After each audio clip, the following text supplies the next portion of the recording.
Can you tell me who's here? Can you tell me your name?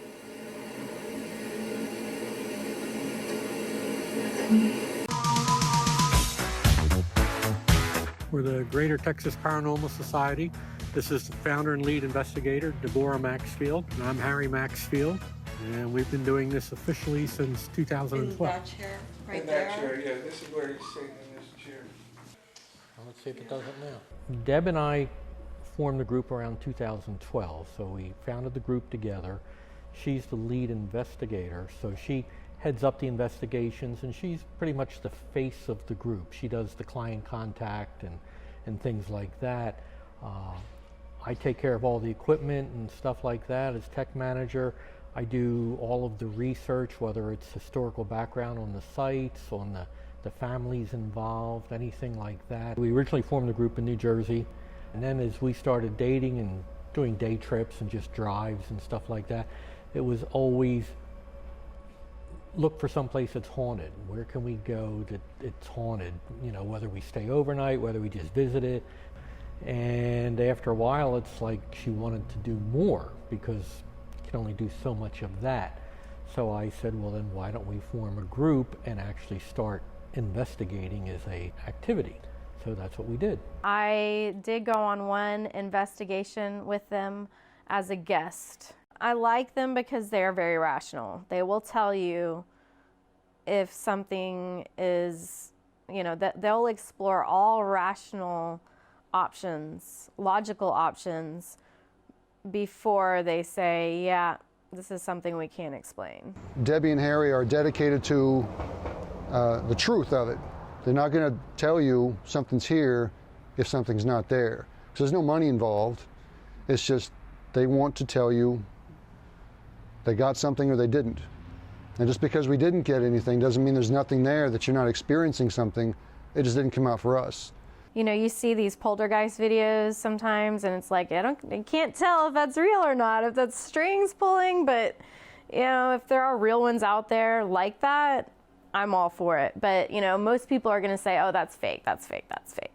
I think the only people who really know are the ones doing the investigation. But I have to doubt that too, because if an energy was over here... We try and debunk everything that the client's claiming. And then if we can't, maybe it is, you know, paranormal. Girl, leave it nice and bright.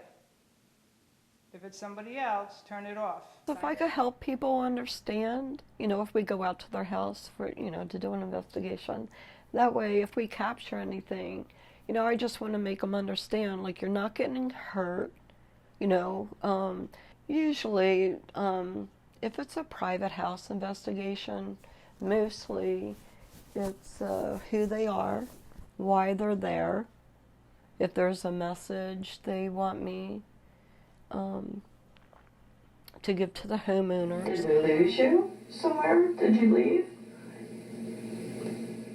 So how does a spirit interact with the physical world? Through mediums, and mediums can be people, they can be places, objects, things like that. That's kind of where poltergeists come in, is they can find ways to interact with the human world using things other than other people.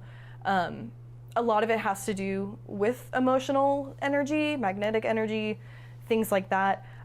Just the way that they're able to tap into it and manipulate it. Kind of the best way that people describe it is if you have your walls down to them, like if you want them to be there. If you have that inviting energy, then they can take it and use it as they wish. I usually say that you don't typically see the ghost, you see the effects of the ghost or the spirit, whether it's objects being moved, being physically touched, audio recording, electronic voice phenomena. Audio, I think, is important. Audio is important. The things that you ask in a graveyard, the answers that come back often make sense to what you're asking. Whereas, you know, if you're picking up a radio frequency, you might get some music or, you know, a DJ talking. You get a lot of "I'm sorry," just very short things, or "hello."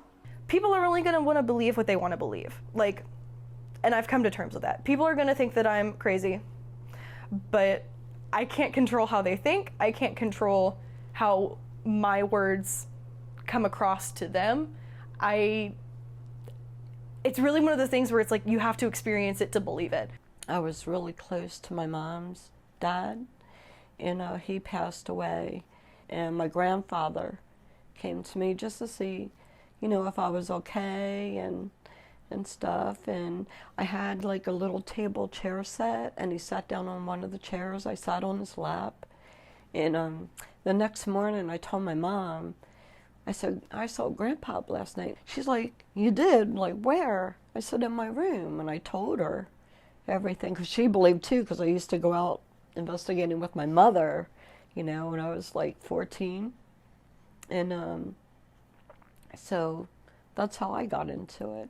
Some people are just naturally drawn to it. They want to know they want to know more about mysteries, and if there are answers, and we try to dig for those answers. And then, if we had the answers, things might not be as interesting anymore, so.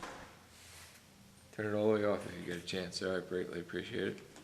I think we all want to be acknowledged, alive or dead. If we're stuck here, something may have happened that nobody was there at the time when they were alive, and so they stick with that, and it holds them here.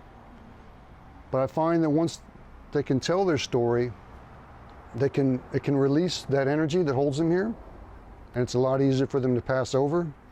And that's my intention, is to let them tell their story, to help them maybe pass over. Spirits are really not that much different from people. It's just how they're able to make themselves seen and known is different from us.